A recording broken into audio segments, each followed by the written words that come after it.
Esta é a segunda temporada do Papo de Doutoras, um espaço compartilhado por mim, Rosa Virgínia, e pela Fernanda Campos, duas doutoras em educação que querem discutir não apenas educação, mas carreira, formação, pós-graduação e os desafios que seguem pela frente. E neste episódio a gente vai falar sobre cybercultura, viver, escrever e partilhar numa conversa com Edmeia dos Santos. Olá, este é o Papo de Doutoras, um programa para conversar sobre educação, em especial ensino superior, metodologias, ensino online, estilos de aprendizagem, gestão e outros. Eu sou a Fernanda Campos. Hoje a Rosa, que é minha companheira aqui de bancada, não está conosco por questões pessoais. E esse episódio, ele é bastante especial porque a gente completa 1 ano da parceria, a minha e da Rosa. E é engraçado porque este encontro, meu e da Rosa, ele se fez em rede, se constituiu em rede e está nas redes. Porque até hoje, eu e a Rosa, a gente não se conheceu. A gente se conheceu pelo LinkedIn, através de uma outra pessoa também que a gente tem em comum. Foi uma troca de mensagens nos comentários, a gente fez uma reunião online e pronto, começamos a fazer esse podcast. E hoje em dia, os episódios, né, vocês podem acompanhar no Spotify e no YouTube. Mas esse preâmbulo aqui também é por, de alguma forma, introduzir o tema da nossa conversa, que hoje será sobre ciberdocência, ciberfeminismos e escrevivências, com a Edmeia Santos, que é professora titular livre-docente da Universidade Federal Rural do Rio de Janeiro. Ela é líder do GPDoc, que é um grupo de pesquisa de docência e cibercultura. E seja bem-vinda, Meia, ao Papo de Doutoras. Maravilha! Eu estou bem feliz com esse seu convite, Fernanda. Alô, Rosa, mesmo que você não esteja aqui, porque eu adoro processos criativos e projetos ousados. Então, adorei o convite, aceitei prontamente, né? Você sabe, mas aceitei também porque é para falar do meu último xodozinho. Olha, e que já virou o meu também. Mas eu que agradeço, Meia, o seu aceite do seu convite. Queria dizer, não sei se você sabe dessa história, porque você acha que você me conheceu aqui em Portugal quando você veio, né? Mas eu já te sigo aí nas redes, nos encontros há muito tempo. E a primeira vez que eu te vi foi em 2007, na Amped, Caxambu. Lembra desse tempo? Caramba! Quando a Amped era em Caxambu. Quando a Amped, olha quanto tempo. Eu devia ter 1 ano de idade. Pois é. E desde então tenho acompanhado o seu trabalho, às vezes um pouco longe, mas também por hora aproximando. Mas sempre que eu deparo com o seu trabalho, eu sinto a sua potência, sabe? O seu pulso, o tesão todo, porque você fala e tudo que você faz tem muito amor, né? Então a gente percebe essa força tua. Assim, só de chegar perto, né, emana, assim, quem conhece a Meia sabe, eu já estou toda íntima chamando ela de Meia, professora doutora Edmeia Santos. Nada, somos doutoras juntas na luta cotidiana. Isso. E além disso, ela é a mais inteligente da família, bonita também, né? Mas é a mais inteligente da família, desbravadora, é engraçada, sagitariana, é filha de Oxum, posso colocar assim? Posso dizer claro, isso? Sim. Filha de Oxum, Pará. E, como eu estava dizendo, né, toda vez que eu me aproximo do seu trabalho, eu te admiro mais, assim, e percebo também que ao longo do tempo, como é natural, né, algumas ideias foram se assentando, outras novas chegaram, mas você tem uma linha muito coerente, né, do seu raciocínio, do seu pensamento, e mais do que uma linha, você acredita naquilo que faz, você teoriza, você coloca em prática, você observa e você vivencia a cibercultura, né?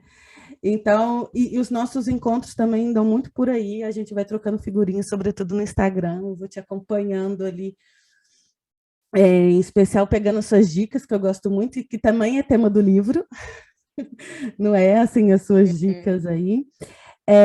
Então, mais uma vez, eu reforço, né, esse prazer de ter aqui para essa conversa. E, para começar, eu posso uma notícia aqui de bastidores, uma conversa de bastidores, porque a Meia me colocou um dever de casa que foi, vou aceitar seu convite, mas tem que ler meu livro todo. Eu já estava lendo quando ela me disse isso, aí comecei de novo a leitura. E não só, ela me recomendou 2 podcasts que ela gosta muito de ouvir, que inclusive eu também gosto muito. Um Calcinha Larga, e o outro é do Daria um Livro, do Pedro Pacífico. E a gente já também trocou figurinhas do Mano Brown. Então, são programas de Sim. entrevista. Para quem nunca ouviu esses podcasts, são programas de entrevista. Então, eu vou tentar mesclar um pouco disso tudo, trazer algumas questões também. Não vou tentar, vou querer falar pouco de mim, como faz a Tati Bernardi, que só fala muito dela, né? Ela tem um eu muito centrado, acaba não deixando muitas vezes os convidados falarem. E o Mas mais maravilhoso é que ela própria fala isso, e acaba sendo maravilhoso com os convidados, porque eu acho que a própria ideia de escrevivências é essa conexão com tantos outros, mas falando de si, disse né? Mas também. Pois é, e aí eu vou tentar trazer isso um pouco para essa entrevista, e junto também com a provocação que a May vai fazendo no livro, que são dos multiletramentos, ou multiletramentos não, desculpa, multireferências, né? Porque é um livro que você fala sobre você, mas você também traz muitas referências. Eu vou tentar, porque foi isso, eu ia lendo o seu livro e quase que ia conversando, assim, hoje eu fiz uma publicação falando que eu fiquei descabelado, porque eu lia e passava a mão no cabelo, e no final da leitura já estava com o cabelo todo descabelado, porque eu queria, naquele momento, estar conversando com você, mas já está ótimo, porque eu já estou conversando agora. Mas aí, então, como eu disse, né, que eu vou buscar aqui algumas questões desses podcasters aí que a gente gosta de ouvir. O Pedro Pacífico, normalmente, quando ele começa o podcast dele, ele sempre faz uma pergunta que é como que, porque ele tem um podcast sobre livros, né? E aí ele sempre pergunta para as pessoas como que elas se relacionam com os livros. O Mano Brown, quando a pessoa vai lá entrevistar, ele sempre pergunta, mas conta aí, como que era a sua quebrada? Né? Sempre a pessoa trazer a memória. Mas antes mesmo da gente falar sobre o seu livro, mas eu acho que tem a ver com isso, porque também vai ser a narração, queria voltar às suas origens e perguntar, como que se deu o seu encontro com a cibercultura? Uau! Bom, em primeiro lugar, eu amei a sua apresentação, tá, Fernanda? E fiquei assim pensando, emocionada, porque muitas vezes eu não tenho dúvida que a mensagem é sempre escrita pelo receptor, né? Mas em termos de cibercultura, a gente já explodiu com essas polaridades de emissor de um lado, receptor do outro, pela própria configuração do digital em rede. A interatividade é exatamente, né, essa hibridação. A gente não sabe quem é quem, mas, por outro lado, quando alguém fala de nós e do nosso trabalho, é porque o nosso trabalho, a partir do que a gente compartilha, dos rastros de autoria que a gente deixa nos tempos e nos espaços, e nesses arranjos espaços temporais digitais, ouvir você como leitora e como interagente comigo nas redes é muito legal, porque significa que o que eu estou fazendo eu vou continuar fazendo, e eu fico feliz de ver que a minha implicação com o nosso tempo, com a paixão de pesquisar e de ser docente e de deixar rastros desse cotidiano nas redes toca as pessoas, né? Então, muito bonito ter essa leitura sua sobre o meu trabalho. E aí, eu acho que você foi muito precisa quando você fala, no final da apresentação, você diz, bom, diante disso tudo que ela faz, a relação dela com a cibercultura. Porque hoje está muito na moda, Fernanda, dizer que é pesquisador, docente, ou fruidor, ou agente, ou praticante da cibercultura. Na área da educação, praticamente muita gente que era de tecnologia educacional, informática na educação, currículo, mídia e educação, educomunicação, que você sabe que nosso país de dimensões continentais tem uma comunidade científica enorme, e tudo isso que eu citei aqui são áreas de conhecimento que lidam com as mídias, né? Mas cibercultura é algo muito específico e, de fato, pouca gente pesquisa historicamente. Mas pelo fato do digital ter se potencializado, disseminado, praticamente quase todo mundo de todas essas áreas se colocam ciber, mas, de fato, não são. E eu não estou dizendo que não podem ser, muita gente mas onde que isso me toca mais diretamente? Usar o digital em rede não garante que você pesquisa ou atua na cibercultura, tá?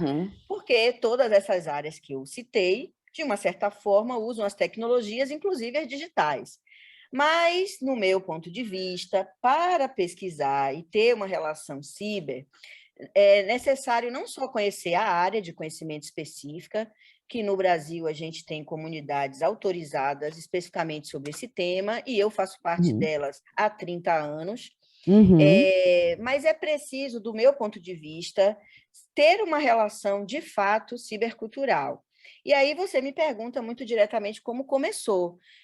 Bom, começou, vou te dizer, com 15 anos de idade, quando eu comecei, eu era adolescente, e eu comecei a interagir com o digital, que ainda não era em rede. Então, eu fui uma adolescente que comecei a programar muito cedo, e eu fiz um ensino médio, pós-médio, em processamento de dados. Atuei profissionalmente como programadora, operadora de computadores de grande porte, fiz estágio em CNPD, atuei com informática. E aí, quando os computadores começaram a aparecer na vida cotidiana e doméstica, eu já atuava com computação de grande porte e comecei a atuar mais especialmente na docência. Então, com 17 anos de idade, eu já trabalhava, carteira assinada, dando aula de informática em Salvador, na Bahia. Então, eu acompanhei, né, os sistemas operacionais pré-gráficos até chegar a essa primeira internet, até chegar à interface gráfica, tá? O Windows, e a internet só chegou em 95, muito tempo depois, talvez 10 anos depois das minhas primeiras interações com o computador.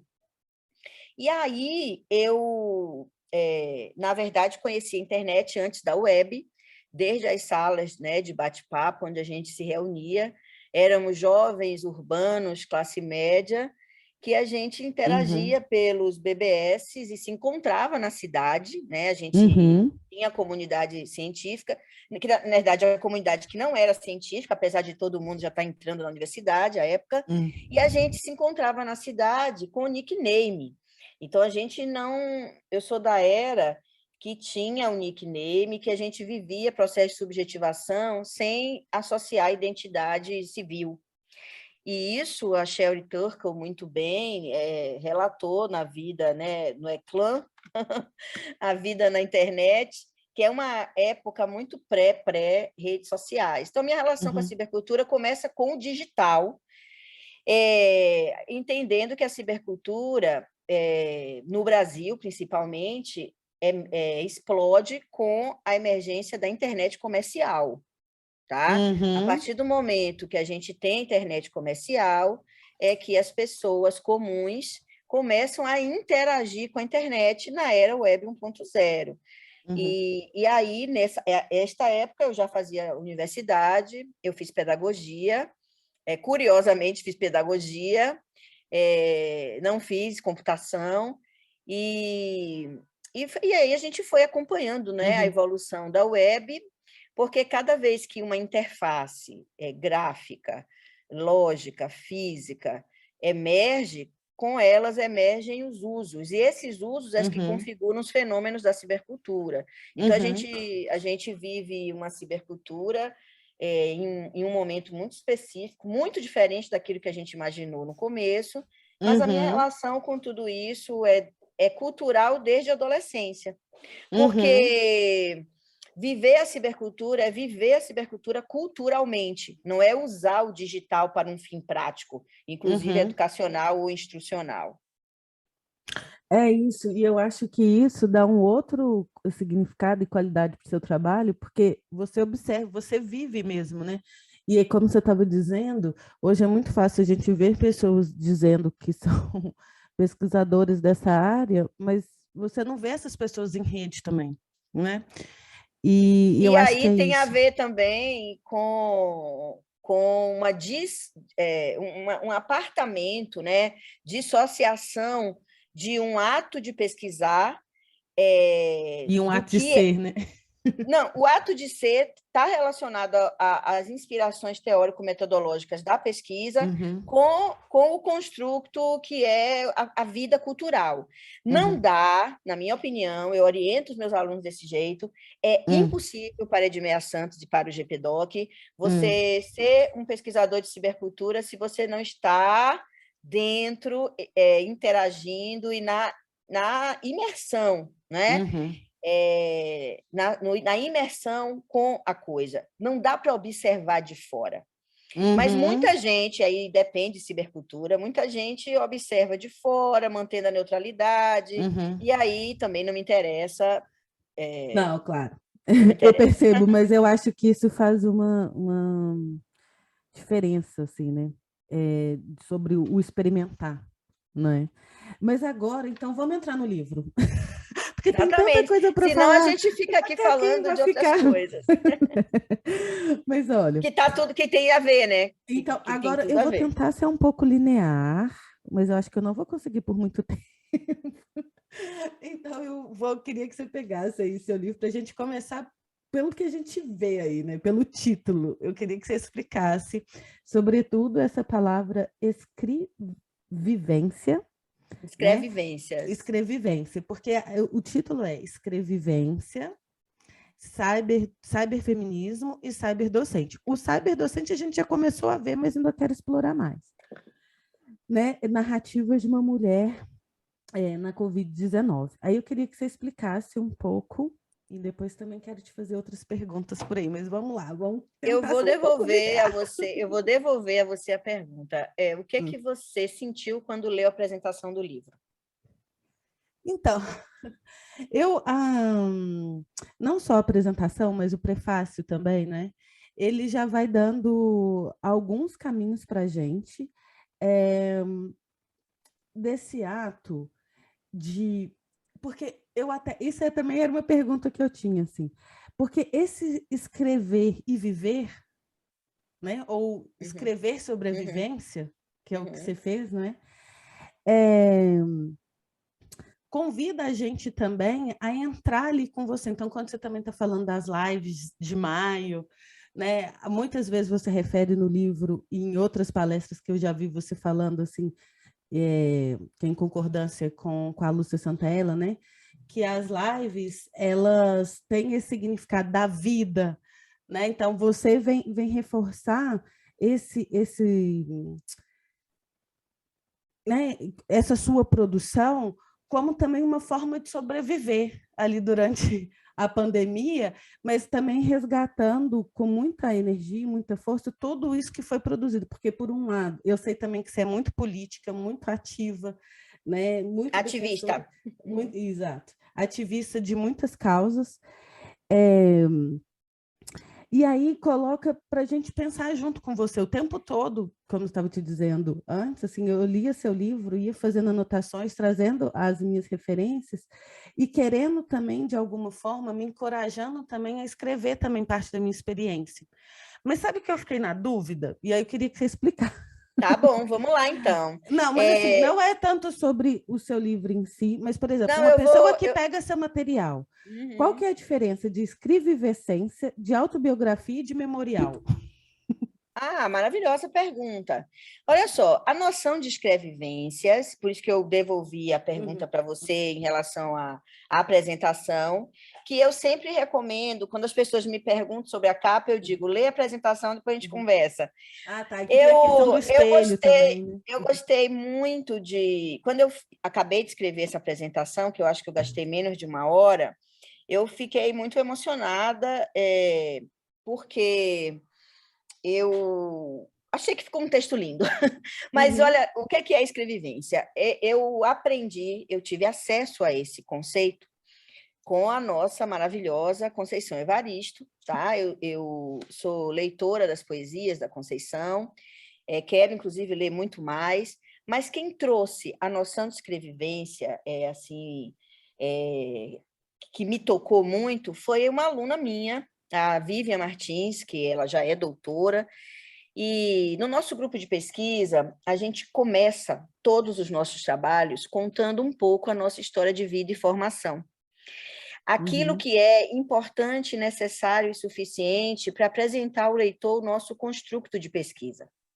E aí a gente se inspira na noção de itinerância do René Barbier, que é um autor multireferencial da Escola de Paris 8, e ao ler a itinerância do projeto de tese de Vivian Martins, ela me apresenta a noção de escrevivências da Conceição Evaristo, que uhum. é uma literata negra maravilhosa e super forte, e eu fico muito emocionada, porque a Vivian, ela é uma mulher negra, de pele clara, e ela foi minha aluna de mestrado, e durante o doutorado, ela faz a transição capilar e traz na itinerância dela a importância da ancestralidade, principalmente a importância da mãe e da avó. E eu achei muito bonito, porque eu tive a oportunidade de acompanhar em diferentes orientações que fiz e também em bancas que participei, o seguinte fenômeno, Fernanda.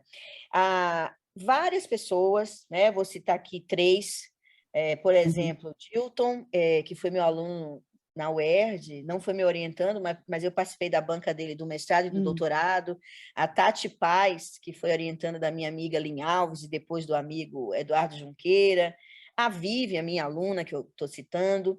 Essas pessoas estudaram no mestrado a presença do digital no pedagógico, fizeram dissertações bem bonitas sobre isso, e no doutorado resolveram trabalhar com questões de suas identidades, das suas singularidades.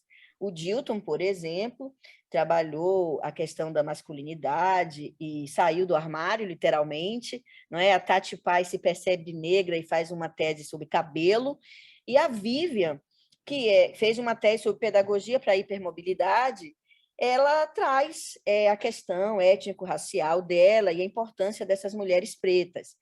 E qual é a ideia da escrevivência, né? A escrevivência não é autobiografia. Inclusive, a Conceição Evaristo declarou, né, no Roda Viva, que tem um QR Code no livro que leva para uhum, essa fala uhum, da uhum, Conceição. A Conceição declarou que nunca escreveu, por exemplo, a sua biografia porque ela acha arrogante essa coisa de falar de si. uhum, E ela acha que essa coisa de falar de si é muito narciso, é muito uhum, olhar para o espelho e se afogar com a própria imagem.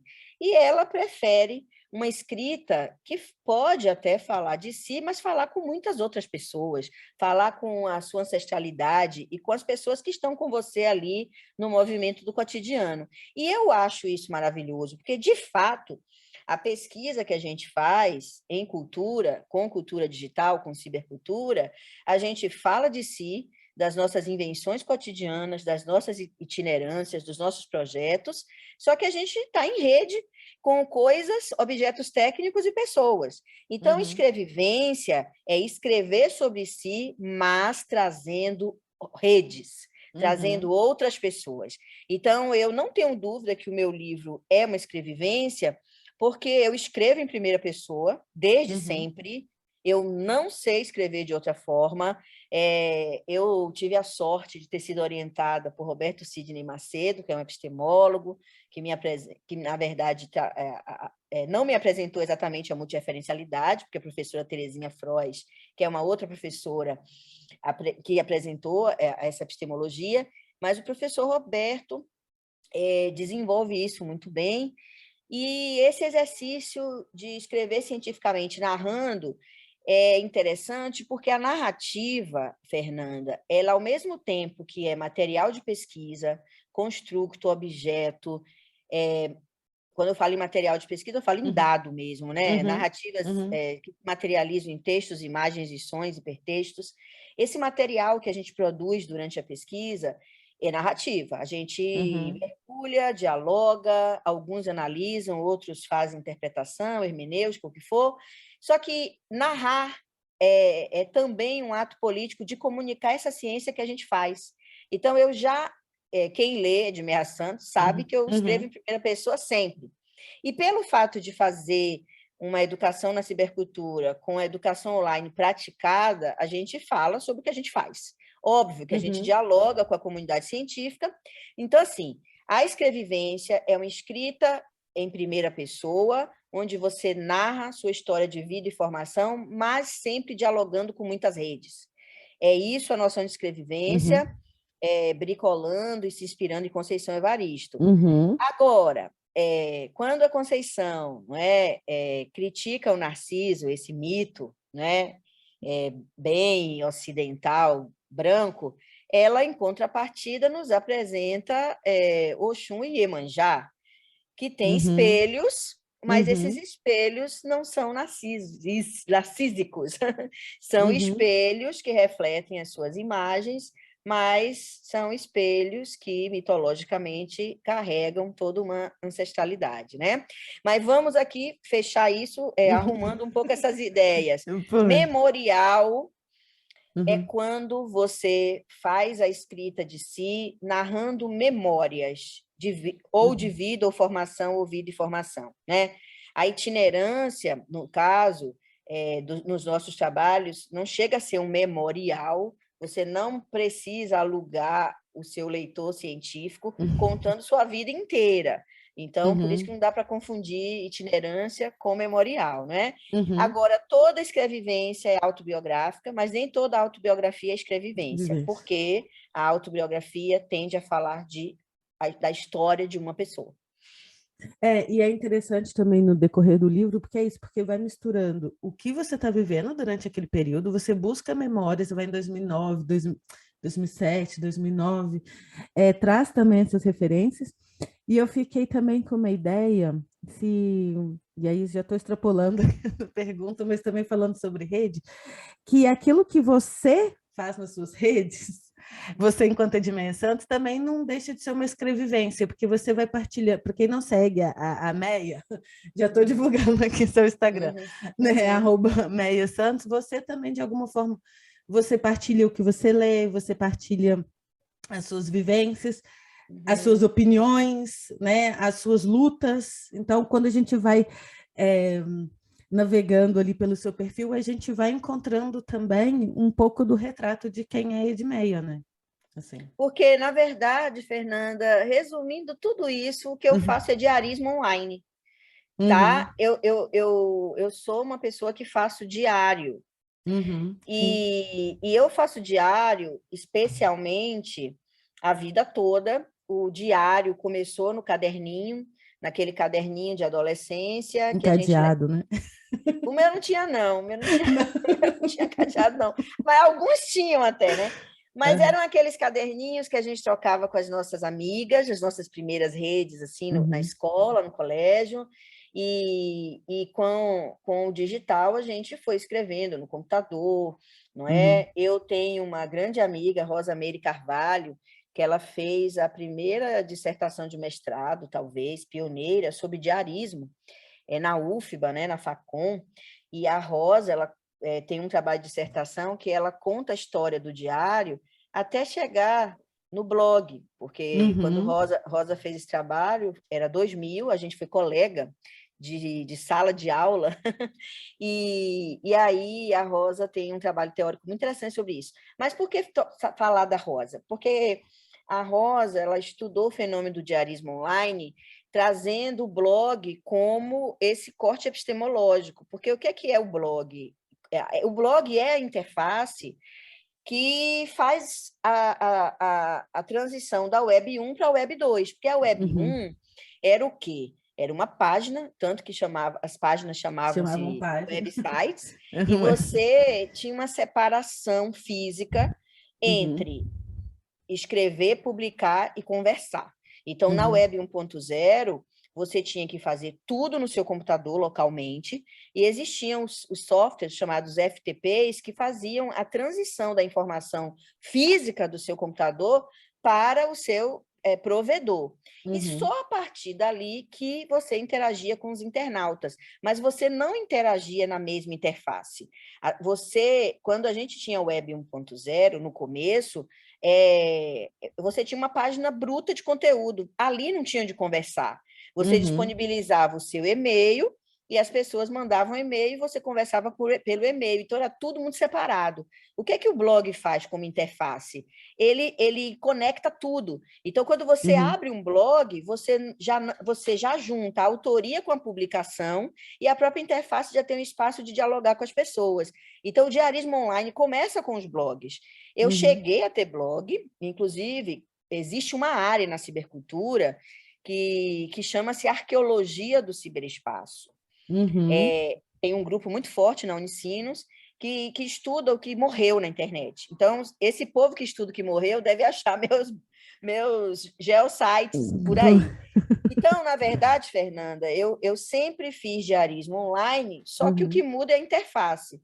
Agora, hoje, uma amiguíssima minha, né, uma amicíssima minha, Rosimeire dos Santos, que foi minha aluna também a vida toda, a Rose escreveu lá, fascinando o Facebook. Eu falei, Rose, nem precisa, o Facebook já morreu, esqueceu de enterrar. Porque, na verdade, o que é que o Facebook, o que é o meu Facebook? Espelha meu Instagram. Hoje, Você a bola da publica, vai vez... direto, né? Já sobe. A gente espelha, porque o Facebook realmente, não vamos falar sobre ele. Mas Sim, quem me conhece e me acompanha sabe que eu faço diarismo. Inclusive, o diário, para mim, é um dispositivo muito caro na orientação e na pesquisa. Por quê? Porque o diário, quando ele é interativo e hipertextual, ele não é só o lugar de registrar a coleta dos dados, entre aspas, até porque eu não faço pesquisa com coleta, eu faço pesquisa com produção de dados em rede. Então, quando você precisa ter uma interface que de fato seja interativa, porque você produz o dado na relação cidade-ciberespaço, atenção, cibercultura é movimento, é território físico, com lógico e com informacional e existencial de quem escreve, tudo isso conectado. Então, de fato, os rastros que eu deixo do meu dia a dia têm a ver com a minha prática de fazer diarismo, que é uma prática que não separa a vida pessoal da vida profissional, porque a cibercultura também já explodiu com essa coisa de público e privado, o que tem tudo a ver, o que não tem nada a ver com íntimo. Muitas vezes as pessoas confundem o íntimo com o privado. Eu não narro tudo no meu Instagram. Então, muito da minha intimidade ninguém sabe, ou só sabe que eu quero que saiba. Mas pelo fato de realmente viver uma relação ciber e pesquisar ciber, eu realmente deixo rastros. E, por acaso, a interface da vez é o Instagram. É o Instagram, pois é. Eu também tive por aí nos blogs. Também já fiz alguns encontros com pessoas, mas já era numa outra época. Eu tinha Flickr, gostava muito de fotografia e também fazia esses encontros. Quando você estava narrando ali a sua juventude, lembrei também um pouco da minha. Mas já peguei a internet a partir de 95, né? Com outra coisa, mas desde 95 também, sempre participando de alguma forma, conhecendo pessoas, fazendo amizade. Tanto olha, esse podcast só existe também por essa conexão. Mas, olha, sabe por quê? Mas eu acho engraçado, porque quando eu estava lendo, assim, a ideia que eu tinha inicialmente era de que fosse quase você sentado ali pouco a pouco, nos dias que foram passando, ia escrevendo, com essa noção de diário que você estava comentando. Mas daí, eu vi a sua live com a Aline Lima, que você revelou que Uhum. você fez o livro de uma sentada e que acabou com todo o mistério que eu tinha do livro. Mas isso é bom, porque isso é ótimo de se falar, porque uma coisa é editar um livro, Uhum, Fernanda, outra uhum, coisa é escrever um livro. São uhum. coisas completamente Sim, diferentes, sim, sim. né? Então, a Lê Lima, Alexandra Lima, é uma amiga querida, historiadora, que também Uhum, faz diário e estuda diários. uhum, O que é esse livro? É ditar, porque a gente, quando orienta, que está com aqueles alunos que procrastinam, é, Não é, conheço esse tipo. todo mundo procrastina alguma hora, mas alguns exageram nesse troço, porque os processos, Fernanda, de desautorização, eles são históricos e eles deixam marcas que o Edgar Morin chama de imprintings. Uhum, Imprintings são marcas que ficam na nossa existência, muito fruto do patriarcado, da colonização, que são processos de desautorização. E eu espero que em alguma hora a gente não fale mais nisso, porque a gente já está, vamos combinar, orientando pessoas que já passaram pelo construtivismo, já passaram por experiências pedagógicas bem diferentes, mas que têm dificuldade de se autorizar. E aí, uhum, escrever uma coisa, se autorizar é outra. uhum. Então, todo mundo que chega no mestrado, num doutorado, sabe escrever, passou no vestibular, fez redação, teve uma vida escolar, acadêmica. E por que esse rolo para escrever? Porque isso tem a ver com processos de desautorização históricos, que deixam essas marcas. Só que o próprio Edgar Morin diz para a gente pode neutralizar esses imprintings. E do jeito que o social adoece, deixa marcas, é no social que a gente também pode neutralizar isso. Uhum, Então, eu sou uma pessoa que leio e escrevo todos os dias. Todos os dias. E faço muito isso de um jeito caótico e multireferencial. Então, eu leio um livro, eu estou lendo um livro, eu nunca consigo parar um capítulo no meio, mas muitas vezes eu estou lendo e aí eu paro, escuto um podcast, ligo a TV, às vezes eu faço tudo isso junto e misturado. Mas eu, como faço diário, eu registro com uhum, narrativas, imagens e sons nas interfaces que eu habito, e eu vou produzindo esses dados, deixando rastro. Só que uhum, eu também não separo a interpretação e a escrita com os dados que eu produzo nesse movimento de pesquisar.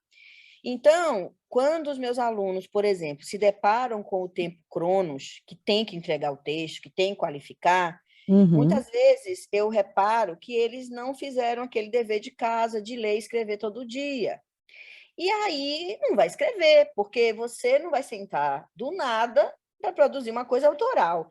Você vai produzir uma coisa autoral quando você trabalhou. E trabalhar é ler, escrever, sistematizar e deixar rastro. Então, na hora de se autorizar para produzir um texto autoral, você tem que ter matéria-prima e tratamento de um processo que é a produção do conhecimento uhum, cotidianamente. uhum, Então, quando você se assusta, não é? Então ela escreveu o livro. Não...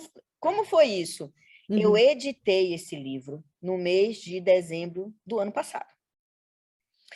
Após lançar nota e fazer a chatice da burocracia acadêmica, Aham. eu gozei muito fazendo esse livro. Eu editei esse livro com uma alegria, com um tesão, porque o que é esse livro? O que foi a Uhum, edição do livro? Durante a pandemia Covid-19, eu e Felipe Silva, que é meu amigo, foi meu aluno, e editor-gerente da revista Redoc, que é a revista que eu edito, revista científica, revista de uhum, par em par, porque a gente acha que as revistas científicas de difusão, de disseminação de conhecimento, que é aquilo que é de par em par, de cientista para cientista, uhum. elas precisam também chegar ao cidadão comum e aos professores das escolas. Sim, Então, completamente. a gente tinha essa inquietação e o Felipe resolveu criar o Notícias, que é o quê? Uma aba para a gente fazer circular textos de divulgação que são textos de cientistas para o comum.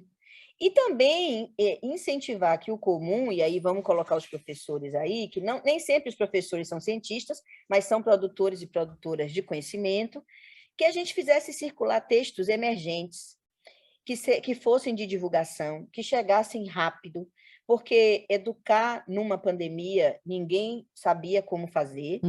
Claro que para nós das tecnologias, para nós da educação à distância, do online, ou do que a gente quiser chamar, foi muito mais fácil.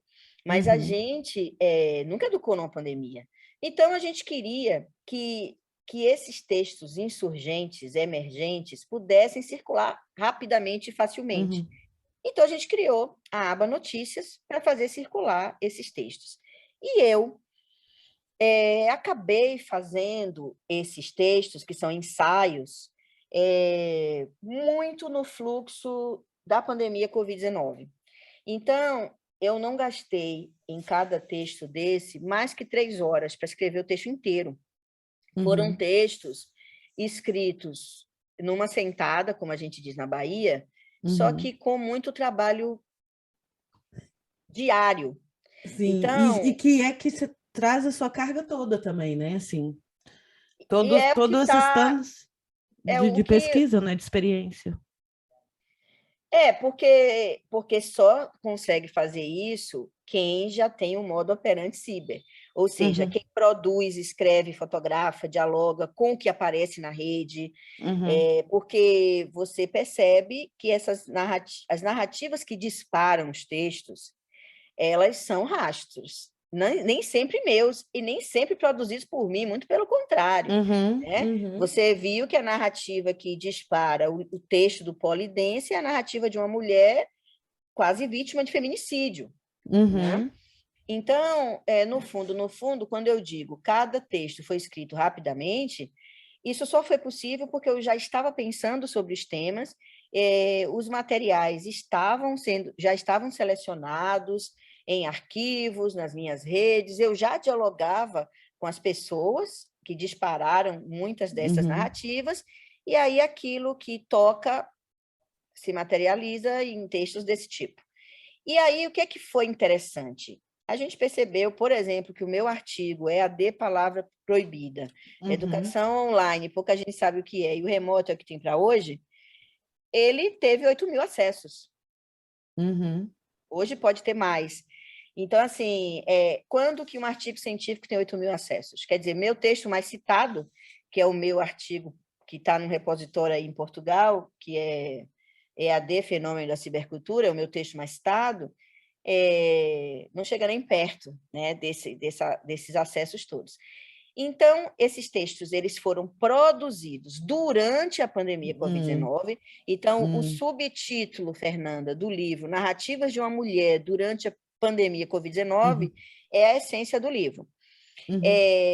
Tem crônica, você leu a crônica aí, né? Não sei se você leu, tem uma li tudo. crônica. Li crônica, li poesia, vi imagens E lindíssimas. aí a edição foi num meio, porque quando eu me dei conta que eu tinha uma produção considerável e bem diferente, eu me dei conta que eu podia materializar isso num livro, e foi. Então, a edição foi realmente muito rápida, só que o processo foi uma construção nesses últimos 2 anos. Entendi. Não, e o livro, para quem vai ter acesso, espero que sim, né? Que seja... Agora me diga qual é a diferença disso para uma dissertação ou tese de doutorado. Nenhuma. Pois, porque você coloca citação, você coloca referência. Em termos... Eu não estou falando disso, eu estou falando de processo criativo. De processo criativo? Se você está em campo, dialoga com os praticantes, produz seus dados, escreve seu diário, não faz o diário um repositório, e sim um lugar de conversar com seu material de pesquisa. Se você estuda os textos, seleciona as citações, vai produzindo no processo, publicando, porque é o seguinte, cada texto que você publica e apresenta, você tem elementos dos seus leitores. Quer dizer, se você tem 4 anos para fazer um doutorado, é porque esse doutorado precisa ser realmente feito em 4. Então, a hora de você editar a tese, pode ser 6 meses. Agora, se você não produziu durante 3 anos e meio, aí não Aí dá fica para... difícil, né? Aí Fica fica difícil. difícil. Mas realmente, mas eu compreendo, assim, e acho bem interessante esse processo aí de criação, né? Mas falando sobre o livro, você já foi dando algumas umas pinceladas, eu queria voltar também na capa do livro, mas falando sobre o livro em si, eu acho que é importante a gente mencionar que os leitores vão encontrar QR Codes, vão Uhum. encontrar para as lives, para textos, para referências que você vai fazendo, né? Porque isso também potencializa aí as multimodalidades possíveis, né, do livro. Uhum. Uhum. Links, imagens do Instagram. Adorei também ver emojis, que às vezes no meio de textos você deixa lá seu emoji como uma expressão, como uma forma também de comunicação, né?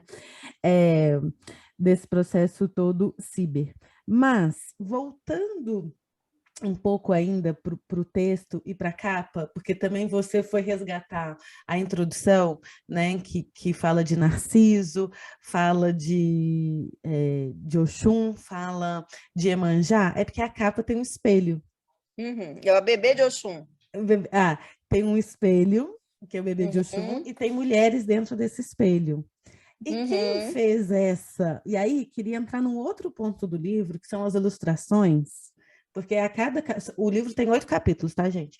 E a cada capítulo, a, a entrada, a abertura tem uma imagem, que ora são pinturas, ora são ilustrações e outros textos, até reconheci, acho que um texto que foi publicado na Beciber, não foi? Há já um texto que está online que eu li, que acho que é de autoria sua ou do Marco. Enfim, mas tem uma participação super especial, que inclusive o livro é dedicado a ela, né? Uhum. A Nina Uhum. Sofia, que eu tenho memória dela pequenina e ouvi também nessa entrevista com a Aline que ela já tem 14 anos, né? 15 anos. 15? Jesus, já passou. Já está com 15 anos a Nina.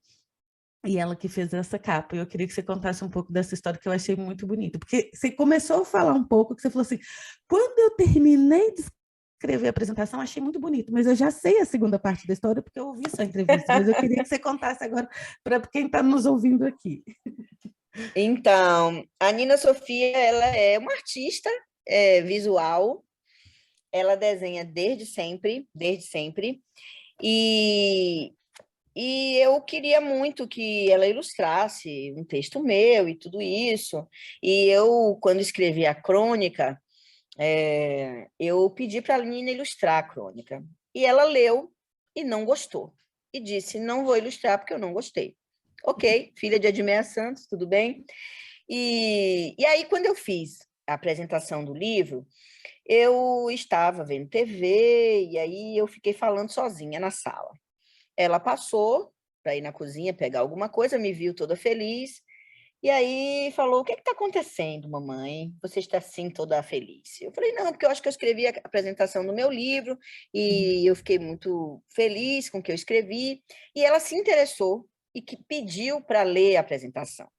E aí eu aproveitei a oportunidade e ela ficou muito encantada e surpresa com a apresentação e disse: Você é muito corajosa. Como você diz para os seus leitores que você flerta com Narciso, mamãe?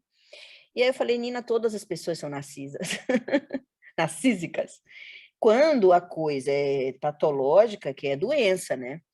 Uhum. Mas, assim, a sua mãe tem alta estima. E é preciso ter cuidado, porque muito autoestima, não é? Uhum. É um narciso, e os narcisos são perversos muitas vezes. E durante a pandemia Covid-19, Fernanda, eu tive experiências muito importantes com Oxum. Então, eu quis que a capa tivesse alguma referência ao Oxum, e óbvio que a fala da Conceição Evaristo só me encorajou. Porque olha só os desejos, né? Eu sou filha de Oxum. Durante a pandemia, minha experiência com Oxum foi bastante interessante. Uhum. E aí eu já queria brincar com a bebê. E aí a Conceição Evaristo aparece e me encoraja, e eu disse para Nina, como é que a gente resolve essa capa? E ela resolveu fazer a capa. E a gente co-criou isso. E foi muito lindo, porque eu disse, eu quero o ABB de Oxum, mas eu não posso botar minha cara no ABB de Oxum. Porque se eu entro sozinha se eu reflito a minha cara no ABB, é Narciso. Uhum. Como é que a gente resolve isso, Nina Sofia? E eu não falei nada para ela. Ela simplesmente me diz, pensa um pouco e fala, mamãe, os trabalhadores da Tarsila do Amaral, né? E essa obra, para mim, é uma lindeza. Eu tive acesso a essa obra no MoMA de Nova York, na primeira exposição da Tarsila da vida, há, sei lá, talvez 3, 4 anos atrás. E aí ela me fala da inspiração e alguns dias ela me apresenta essa capa. E você repare que essas mulheres são da idade dela. Sim, são jovens. E assim, de cabelos coloridos, né? Porque a Nina já tem noção de representatividade. Então, essa moça de cabelo azul representa as mulheres lésbicas, não é? Então, tem mulheres pretas, tem alisadas e tem crespas, cacheadas, loiras, ruivas. Então, ela me apresenta uma diversidade estética, me coloca entre elas, não é? E aí é o que eu quis mesmo. Eu achei tudo lindo. O texto, que não sei se no digital dá para aparecer, mas o que é? Tem uma marca d'água que é a própria apresentação em script. Ah, tá bem. No digital fica um pouco... No Agora eu digital não tô dá vendo. para Agora que você sacar falou... isso, né? Mas... e aí ela fez a capa, porque ela gostou da apresentação. Então, ela só desenha aquilo que ela gosta e que tem a ver com as suas implicações, e eu fiquei muito feliz e orgulhosa. Então, ela assina a arte da capa.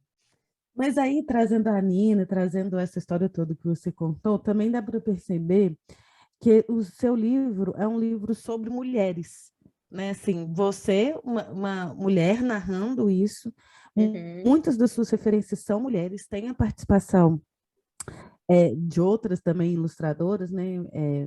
E pintoras durante o livro, mas eu percebo isso, assim, que tem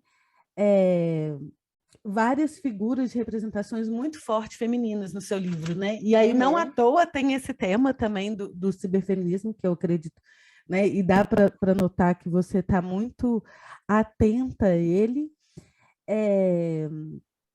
e que vai trazendo temas, né? Você falou aí sobre o polidense, mas tem outros temas também que você foi observando que foram crescentes, né, durante a pandemia, né? Como o feminismo negro. Porque, sim, vamos por partes, mas Vamos. o que é aí? Qual é esse contexto? Por que lidar com isso? Inclusive, eu tenho conversado, eu tenho tido uma experiência com pós-docs muito, muito bacana. Na Universidade Federal Rural do Rio de Janeiro, onde eu estou hoje, a gente tem acontecido uma coisa muito curiosa, né, nos últimos 3 anos, que é uma procura muito grande de colegas querendo fazer pós-doc comigo. Muita gente vem por conta mesmo da docência universitária e da metodologia da pesquisa-formação na cibercultura, só que, pelo fato de orientar e pesquisar, mais especialmente, mulheres e LGBTQIA+, nos últimos 8 anos, especialmente, tem muita gente querendo se encontrar com seu feminino, querendo mesmo aprender um pouco mais sobre política e referencial teórico com mulheres, de mulheres, e são pessoas da minha geração, da sua, que você é bem mais nova, mas eu tenho 49 anos, pessoas um pouquinho mais velhas. Eu sou 10 anos a menos, estou com 39. Uau, maravilha. E somos 2 sagitarianas, tá? Maravilha. Então, Fernando, o que é que eu tenho percebido? O nosso processo de formação da minha geração, ele foi branco, macho, cristão. Foi do norte. Foi do norte. Outro dia eu conversava com uma amiga baiana que me dizia, Mea, me dá aí uns referenciais teóricos de mulheres, mulheres negras, pretas. Repara que essa pessoa é de Salvador, que é a cidade mais negra fora do continente africano. Me dá aí umas referências, porque essa meninada está entrando na pós-graduação e elas não estão com paciência, são agressivas, questionam a gente o tempo todo. E eu falei, uau, que máximo, demorou, né? Em Salvador, inclusive. Por quê? Porque o nosso referencial teórico, por mais engajado que seja, é um referencial teórico de homens brancos. Então, poxa, eu estudei Escola de Paris 8. Escola de Paris 8 é a Sorbonne de direita que foi para a periferia fazer um currículo totalmente diferente e no contexto de maio de 68. Eu estou falando de Foucault, eu estou falando de Maffezoli, eu estou falando de Barbier, eu estou falando de Edgar Morin, Deleuze. Só que, repara, falei de alguma mulher e falei de alguma mulher não branca. Então, por mais engajados que sejam os nossos parceiros intelectuais, aqueles que formaram nossos orientadores e que nos formaram são homens brancos. Então, a gente está vivendo um movimento de pessoas que são doutoras, porque pós-doc, quando você... Tem dois tipos de pós-doc. Aquele pós-doc que é